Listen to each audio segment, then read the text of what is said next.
Hi everyone. I'm March from Stickfish and Afterpool, today's moderator.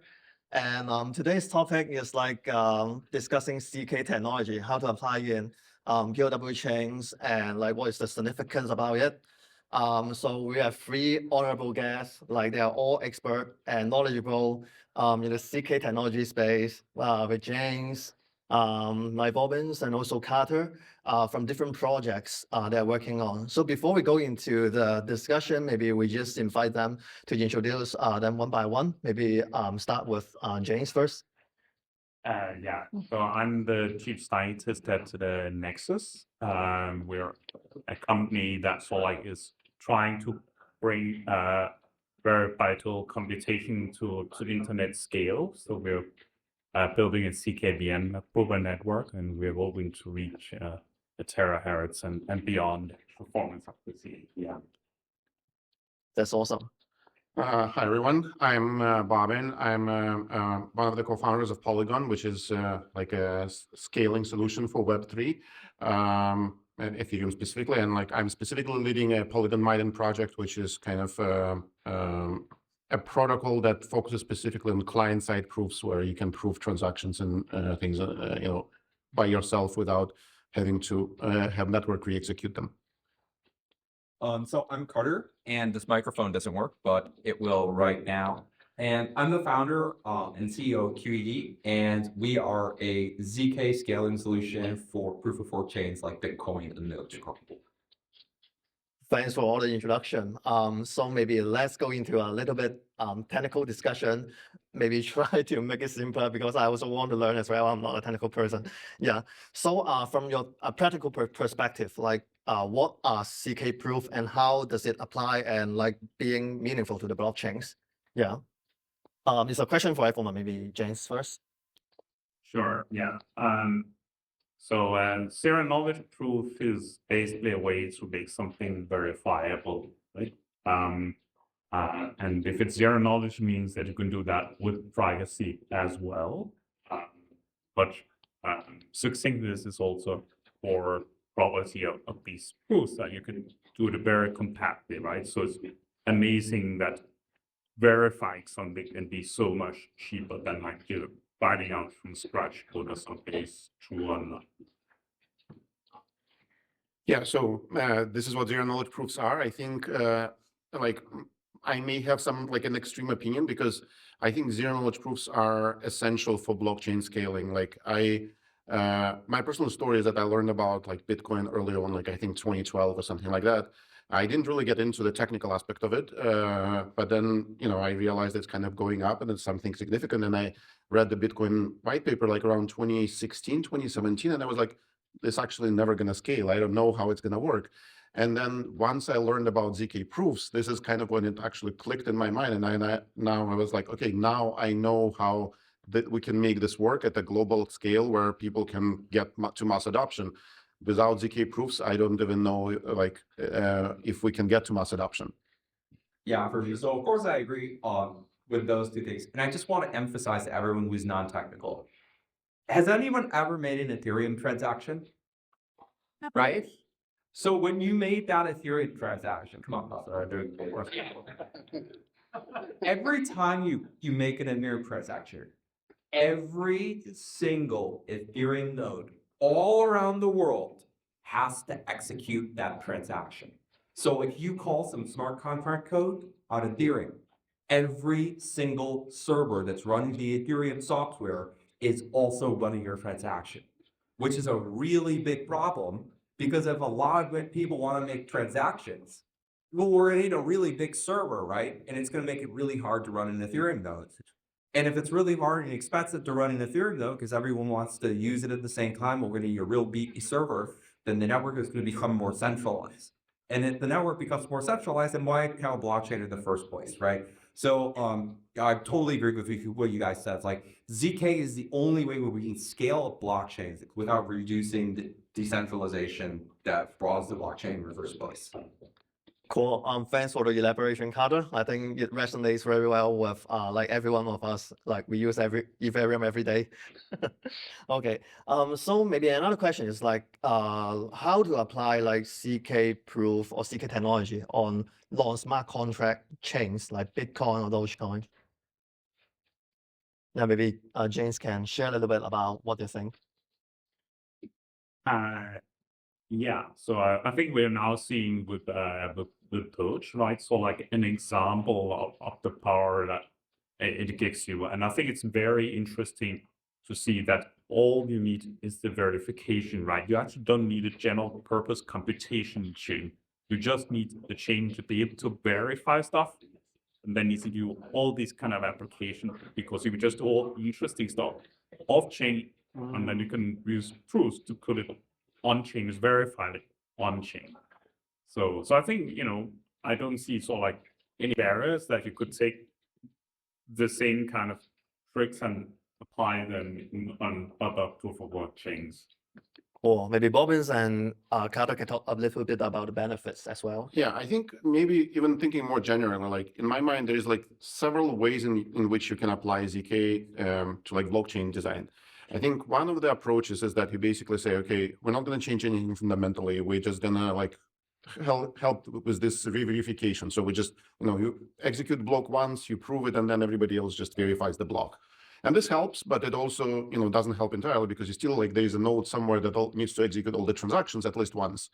Now, this is kind of the first level. And the next level, I would say, is, okay, you enable like primitives in core protocol that allow you to build layer 2s or something like that, where you kind of say, okay, now I can have multiple parties execute, you know, kind of transactions, and then they just send proofs to the chain.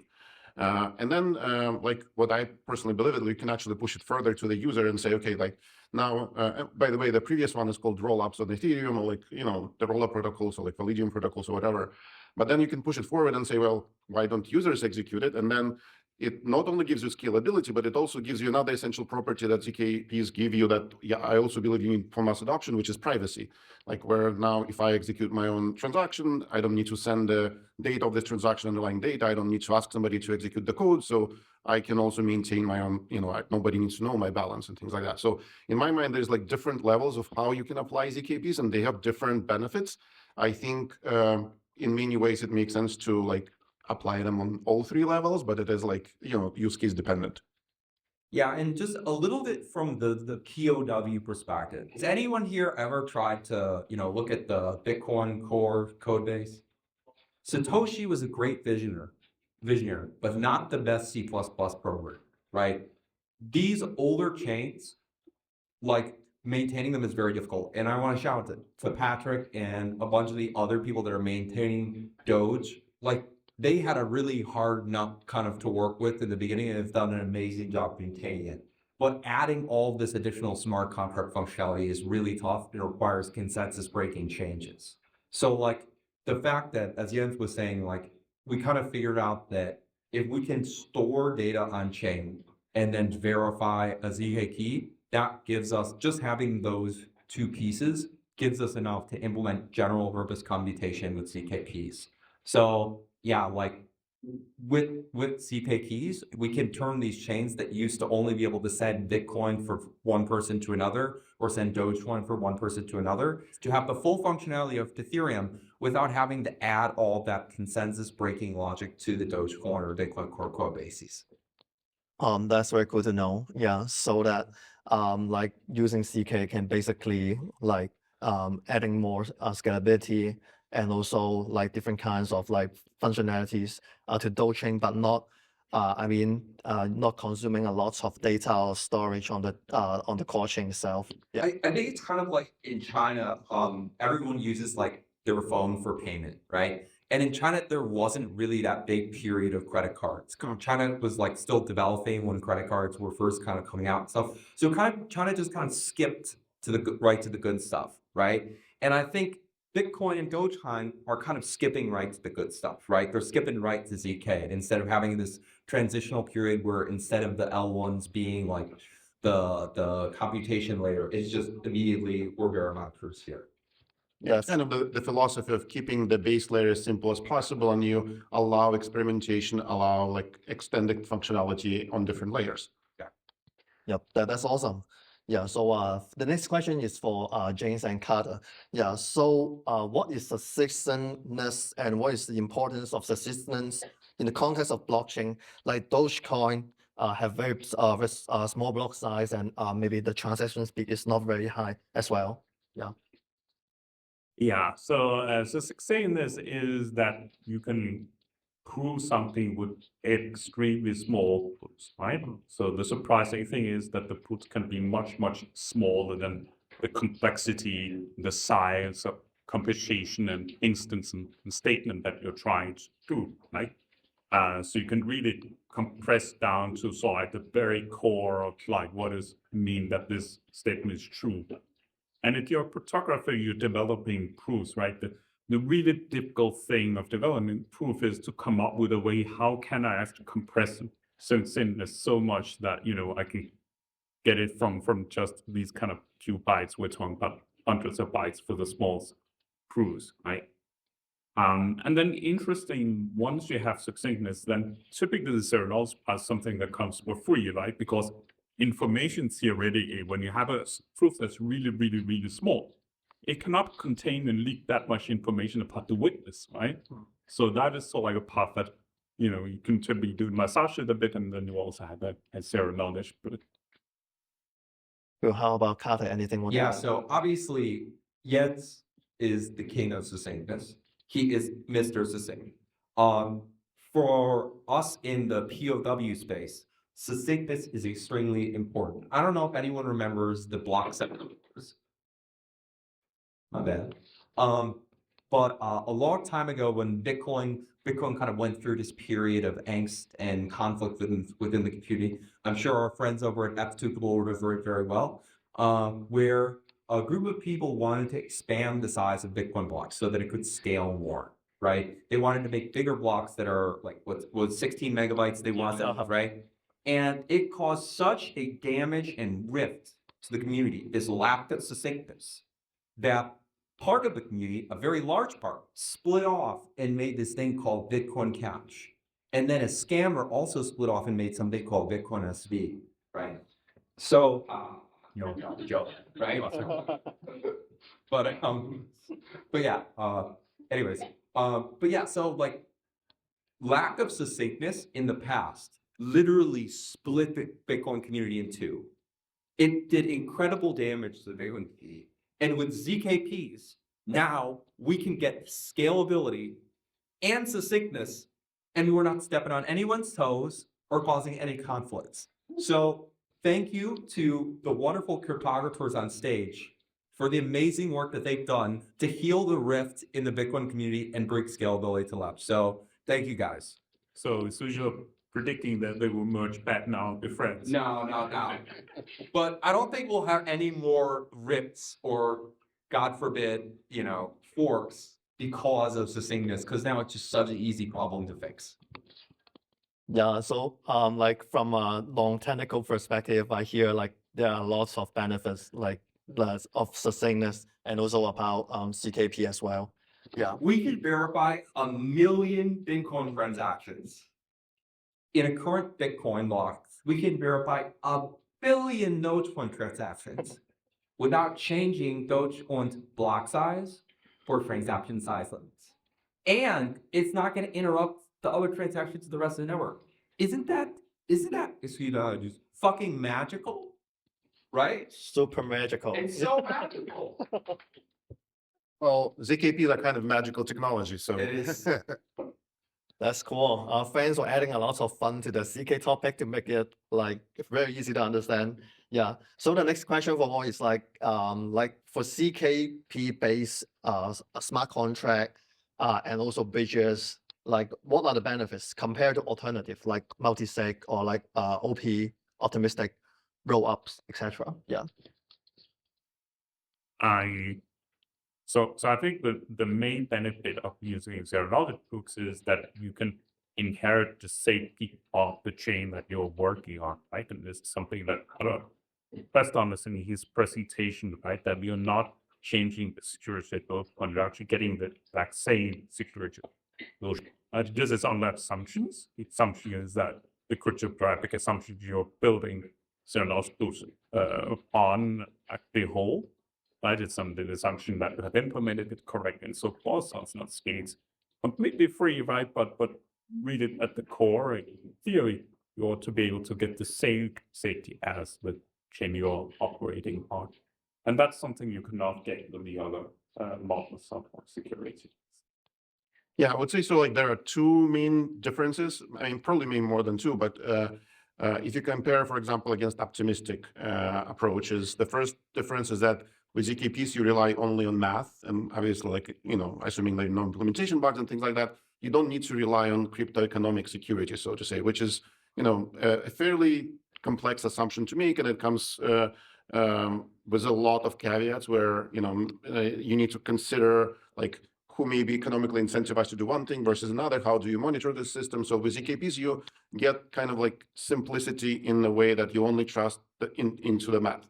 The second aspect that you get is convenience, because of the crypto economic assumptions, you need to, for example, you know, optimistic rollups on Ethereum always assume you have like 7 days before like this crypto economic gains need to play out to make sure that it's safe, secure. With zkProofs, as soon as you verify it, you know it's correct. So you get both benefits, like basically, you know, simpler system in some ways, and also more convenient system. Yeah, just like I think you guys hit it right on the head. The key is when the parent chain, Dogecoin, gets finality, you get finality too, right? Versus who here likes to wait a week for their transactions to finish processing? We got anyone who loves waiting for people to be able to know that they got their money successfully? Does anyone like giving their money to other people and trusting them? Who loves to just throw their money? Hey, I don't know you. I've never met you. You're some anonymous guys. You're probably all friends, but we're going to trust you with my money. Anyone like to do that? And also on optimistic rollups, people need to be able to run these validator nodes, right? So we can't use that zk scaling approach of like using like proof recursion and other techniques to like, you know, basically scale blockchains to the moon, right? If we want to scale an optimistic roll to the moon, anyone who wants to validate the dang thing is going to need to have a supercomputer, right? So the number of people that could do it is small and it's not decentralized. So optimistic rolls, at QED, we're very clear. We think it's a road to nowhere, but I know there are some great folks doing that, but you know, just personal opinions, right? I think at this point, everybody believes that zk is the way to go. It's just some people are kind of think it's going to take longer. Some people think it's going to take less time. And like I'm in a camp, for example, where I think at this point in time, there is no need to do something optimistic. You just go with zk right away. The OP pools are kind of U-turning, right, already. Like we see them doing the U-turn and they're like, oh, we got some grants for some zk stuff, right? Oh, let's do zk fraudsters, right? zk is the future. Trust us. Or don't trust us. Oh, you are the best sales for zk technology. Okay, I think let's move to our alpha section. I think like we just want to know some updates about each project, what's the roadmap, etc. So maybe let's start with Bobbin. Like, does Maven has any plan to integrate like with any POW chains like Dogecoin? Yeah, so I mean, at this point, we're working kind of to get to the mainnet. So we're still not like we're at the testnet right now. There is sort of like a ton of other things that still needs to be built out. So our main goal is to get to mainnet. So to be honest, like we're like laser focused on getting that.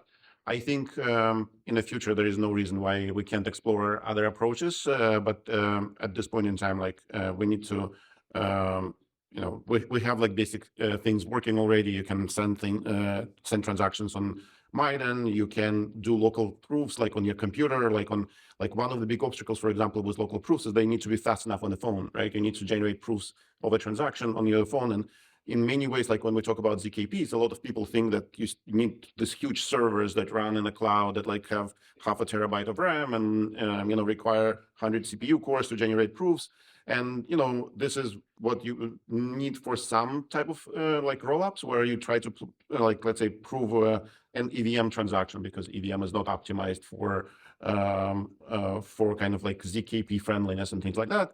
But on the client side, you need something different. So there is a lot of work that we've done, but there is a ton of left. And then I'm super excited about the work that is being done in terms of how you can add, zkProofs to other like non-Ethereum chains, which don't have like this Turing complete smart contracts and things like that. And I think, in the future, no reason why we can't explore it. That's really awesome. Really looking forward to it. Yeah, and for James, do you have any plans for Nexus, like doing anything with Dogecoin? So we do indeed. We just recently announced a partnership with our friends from QT Protocol. And I mean, we're building a zkVM, right? That's going to be very powerful and running on Uber network, right? You can just imagine that sort of like feeding directly into Dogecoin now, right? And running all sorts of things. Cool. There are many great builders doing things on Dogecoin. So these are exciting times. Yeah. These guys are literally like the gods of the ZK world. I want everyone to understand that. I mean, I would say And this they're- is, and I am much lesser. No, we got the guys. Awesome. And for Carter, what is QED building, and what do you plan to do with Dogecoin, and just maybe share some alpha with the community? For sure. So we're laser focused on building application execution layers. We call ourselves an execution layer for proof of work chains. We just want to make sure that we can get all that wonderful smart contract functionality, DeFi games, the works onto Dogecoin and Bitcoin fully trustlessly, right? And we're also working on some local proving, Goldilocks gang, right? So we're working on local proving and also scaling up these systems so that we can do things like credit card scaled payments on Dogecoin, as well as some border book DEX applications with some of our partners, including Allbank and BTSC. We're building a lot of cool stuff. Soon you'll be able to send Dogecoin for even cheaper to your friends and use DeFi, pump.fun perhaps even for the degens, and transact on or non-custodial order DEXs straight from Dogecoin. It sounds like things happening on Ethereum can basically happen on HSF. Totally eat or wash. Shots fired, right? Welcome to the DevCon invasion. Proof of work is back. Cool. And this is a question for everyone. What's the role for miners in the zkP world, and what's the benefit from a future ecosystem? Yeah. So maybe I can get that one off. So miners are essential for zkProof mining, even if we're proving our transactions locally, like we do on QED, because at the end of the day, what we really want out of the proofs, even though we also love privacy, is the succinctness. So with proof recursion, people need to be generating proofs which verify proofs, and I'm sure you guys are planning on doing this too. But we build a tree of proofs that culminate in one single succinct proof that is equivalent, if you verify, to verify all the transactions that occurred in the block.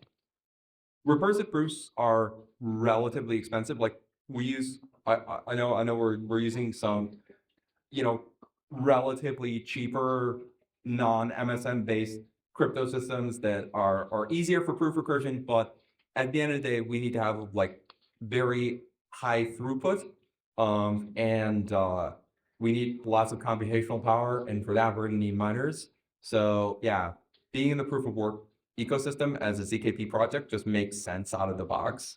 And we want to call proof of useful work, because we're not only just trying to find a hash value, we're actually, every time we're lending our computational power to the network, we're also creating value for the users. So I think it's kind of like POW 2.0 is right. I don't know. What do you guys thought?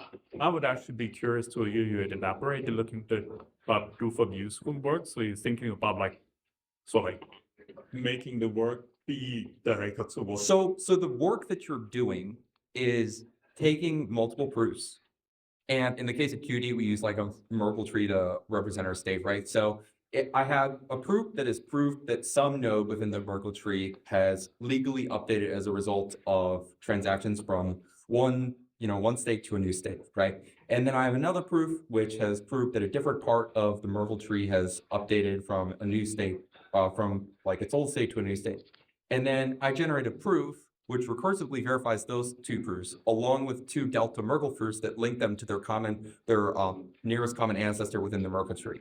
So basically, the useful work that you're doing is you're taking two proofs which prove different spans of the state tree have updated from their previous values to new values, and generating a new single proof which proves an even larger span of the Merkle tree has successfully updated, with the goal, of course, of proving that the root of the tree has updated. So it's like you're not just using your power to compete in a zero-sum game with your opponents. You're not only competing, you're basically competing to provide a better service to the users. So I think that's why it's like a paradigm shift worthy of POW 2.0. Although I'm sure other people have already coined the term POW 2.0, so maybe it's 3 or 4 or 5. I think there is another useful application which probably will require some research, but there are different proving systems, and not all the proving systems are as succinct as 200 bytes. You have proving systems where proof sizes are in kilobytes and sometimes in hundreds of kilobytes. And if you think like you want to send a transaction which has a proof that is a couple let's say dozen kilobytes, even if you scale this to like, let's say 10K TPS, you're sending a huge amount of data through the network. And it would be interesting if you can aggregate proofs locally, compute a single kind of recursive proof, so that you kind of, as the transactions propagate through the network, you kind of compress the proofs further and further, so you don't need to send this data throughout the network and actually compress the bandwidth. There are, of course, some open research questions there of how exactly you would do it. Shout out to Mina, of course. We like Mina. Mina has done great strides here as well. Yeah. So like, I think, if let's say there are these miners that do proof aggregation, for example, they could do it like in different parts and like help with transaction propagation as well. Yeah, that's good to know. Miners are like important part of the zkP world. Yeah. Very nice. Yeah. So maybe a final question to wrap up the whole conversation, right? Yeah. So like what can we expect maybe from a builder perspective or from a normal user perspective, the future of zkP in like POW chains? Like what can we envision or expect? Yeah. I mean, from a builder standpoint, hopefully they don't even need to think about zkPs. They just like do things like code as usual and can write smart contracts, and behind the scenes it gets proven. Like hopefully, if we do our jobs correctly, the builder does not need to know much about zkPs. Yeah, I think that's the greatest level, right? Like we always say that we want the average user to use blockchain without knowing that's blockchain, right? So it is the same for zkP on Dogecoin. I think low proving is also very special for that because it lets us be VM agnostic. So on QED, like we support verified mining proofs, Groth 16 proofs, a bunch of different others that we can like recursively verify to our layer. So it really gives you a lot of flexibility. But yeah, I think the future of zk on POW is just, first of all, everything on Ethereum, but on Dogecoin and Bitcoin and more secure. That's the first thing. And on Dogecoin and more fun as well. And in addition, all of these applications that just make sense with Dogecoin because it's the greatest meme of all time, they're going to suddenly appear. And it's probably not going to come from us. We're building platforms. But once you build a great platform and you have a great existing community, magical things happen. And I think this Doge community, which is the best community in crypto, I always emphasize that. That's why we're here. That's why we did this. When we give them the tools, I expect them to do great things, and I'm sure they will. That's awesome. Yeah. So best tech and best community. That's the conclusion. Dogecoin in the moon. Dogecoin to the moon. Thanks everyone. Thanks for your time. Thank you, everyone. We love have people. We love have people. Thanks guys.